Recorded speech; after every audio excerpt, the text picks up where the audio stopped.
Monster Hunter Generations Ultimate. This game is so good. Alright, Monster Hunter Generations Ultimate.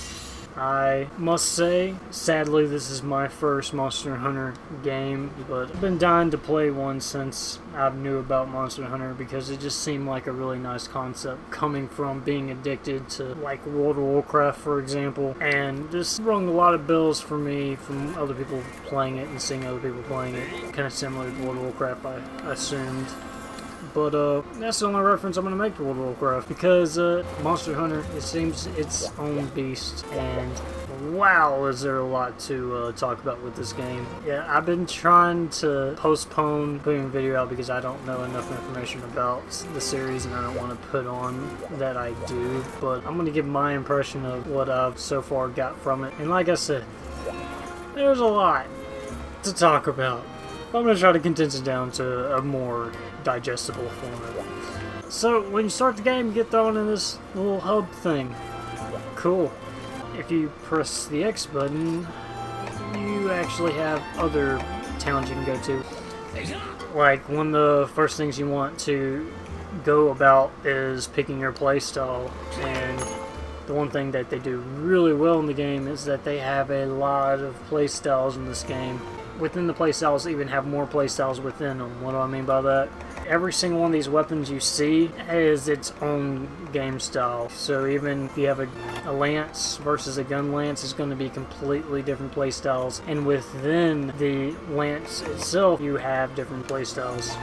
And for instance, aerial style I like to play with for whatever weapon I have. So you're able to jump off a monster. If you press jump on a monster, then you're able to do this into an attack, which is really cool looking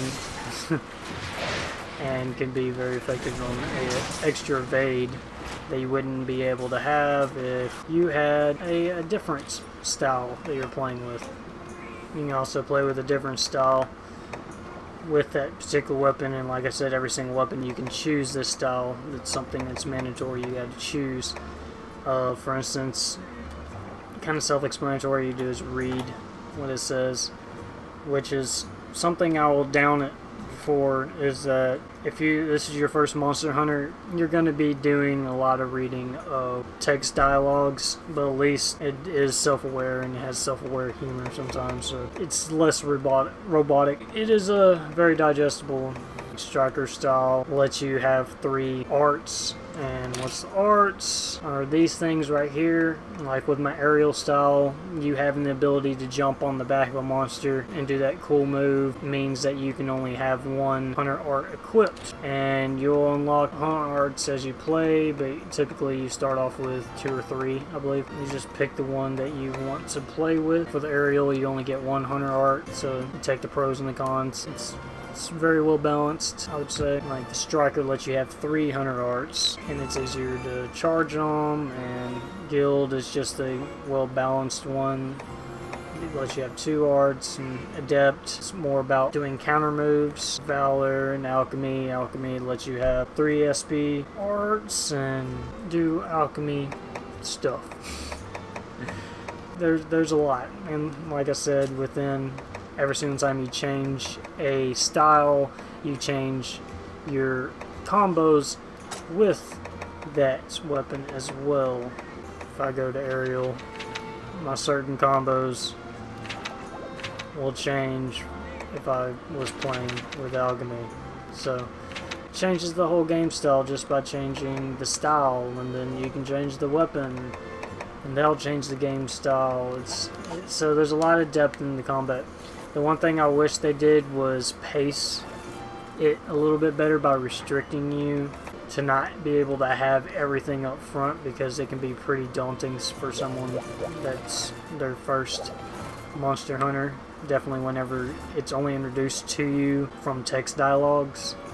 For instance, only having like 4 weapons to play with at first so I can get a hang of those 4 weapons, and because I'm restricted, then I'll want to have to play with another weapon to be able to figure out the next weapon, and then as I play and get good with a weapon, then I'll unlock other weapons, and then that'll make me want to play with the next weapons I just unlocked, because I just unlocked them, and so it's a cool feeling that I just unlocked a new weapon, so I want to play with it, and then you learn its playstyle. But as it stands, it lets you craft every single weapon from the get-go, so you can play with any style you want from the get-go, which is a lot to throw at somebody, definitely if they've never played a Monster Hunter game before. To be able to find the definite playstyle, the weapon, and the style that you want to play with from first time you walk onto the lobby can be pretty daunting. So I wish they restricted it a little bit and made it where you're able to unlock weapons. It's a very slight slap on the hand for me. Speaking of, I really recommend checking out Polygons. Polygon did a really nice write-up on all the different types of styles with the weapons, and I'd really recommend going to that to be able to find out which one would be for you. Now that's just one aspect of the game. Here goes another one. Over here you're going to start the game as just you, and you might have noticed that I have 2 cats following me. Well, the thing is that you can actually hire these cats to be a helper for you. The depth of your combat applies also to your cats, and they all have a different kind of playstyle as well. So the depth goes even deeper. So you can have one cat to do one type of thing, like healing, and you have another cat to do a protection, and so you got one that's going to draw in aggro to himself, and another one's going to heal you, or you can switch it up and do something else. And the cats also have, I'm going to call them cats, I'm not going to call them by their game name because they're apparently freaking cats. Get over it. They can learn within their category, they can learn different moves. So there's depth for your cats as well. And you can have 2 cats equipped with you when you're playing solo.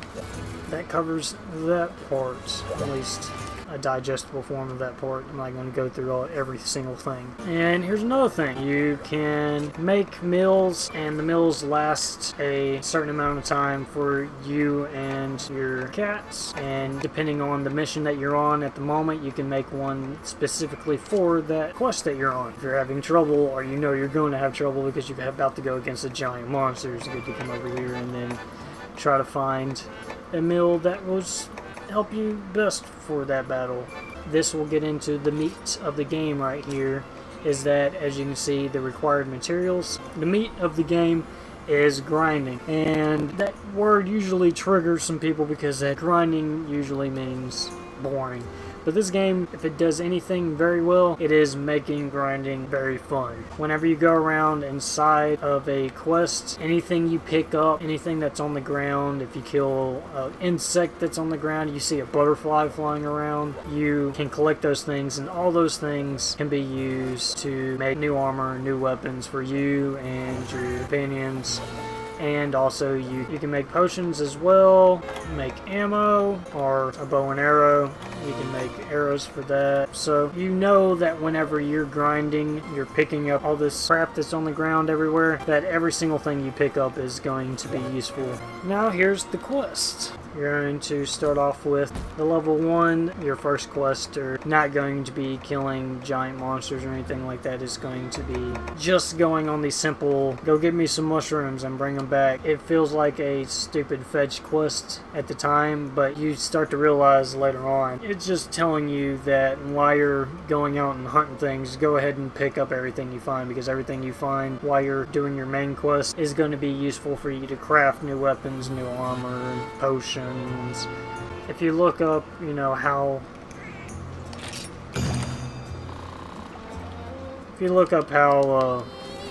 much time it takes to beat this game, you might be daunted about finding out that completionist is around 600 hours to beat a game like this, and it seems like the game is made around pacing out the game to where it will last a long time, which is awesome for me.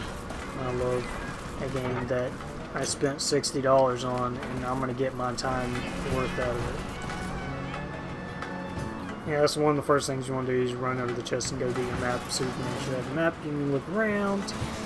My quest, you can always go over and press start and hit quest info, and it's talking about killing. Oh my god! Jesus! I just want to read the thing. Leave me alone. Stop it! Oh my god! Stop, please, please, for the love of God. All right, I'm gonna try to go over here. Okay. I have not seen those guys before. Anyway. Okay, he's mad. Can I... Okay. Anyway. So my quest info, my cats will keep him busy, is to kill 10 gunprey. Are you coming to kill me? Are you just... Anyway. Oh, okay. Okay. Okay. Stop it. 10 gunprey, and it'll also give you, most of the quests will give you subquest. In case of you not knowing what you're getting into, you can just complete the subquest and get the hell out of there to better prepare for the main objective that you weren't prepared for. But you might not know what a gunprey is, so you can actually go over here to Hunter Notes. Oh my god, you're really annoying.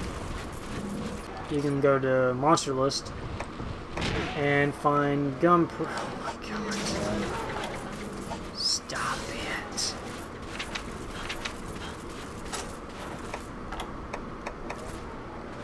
You can go to Hunter Notes and go to Monster List and find gunprey.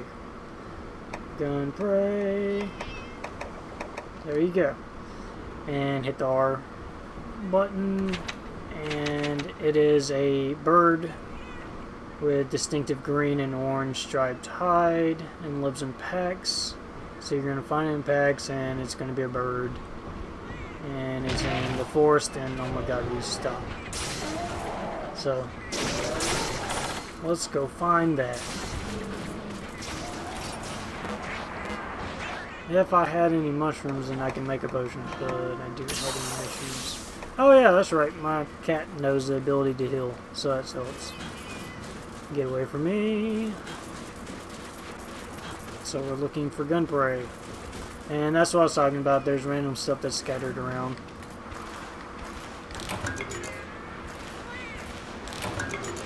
Typically you want to pick it up. But right now... oh my god! Ugh. See, I was stunned and my cat hit me out of a stun. He wasn't retarded this time. Typically I taught my cat how to throw bombs, which is not the best idea, because he typically just throws bombs at me all the time, which is pretty hilarious, but very annoying. Alright, looking for the gunprey. Yeah. That doesn't look like a bird to me.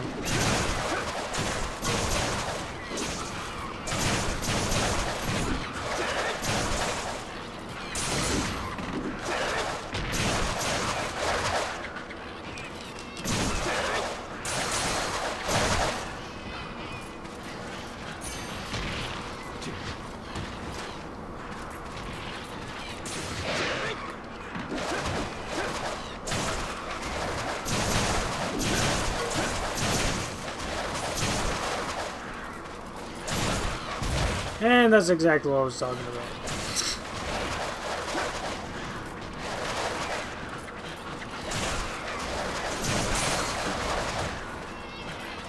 Alright. Oh, these are gunprey. Okay. They don't look like birds to me. But fair enough. I need to do something about my health. And there is a steep learning curve for the combat, depending on your style as well, which is why you want to experiment with a whole bunch of different kinds of weapons and styles to figure out which one you want to learn how to play with. And my weapon just decreased, so sharpen my weapon.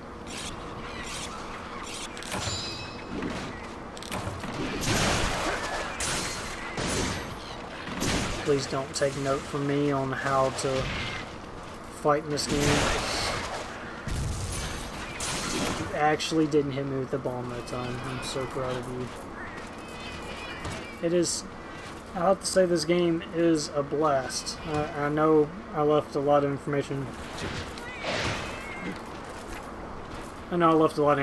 out, but it's something you have to play for yourself, and I hope that you're not going on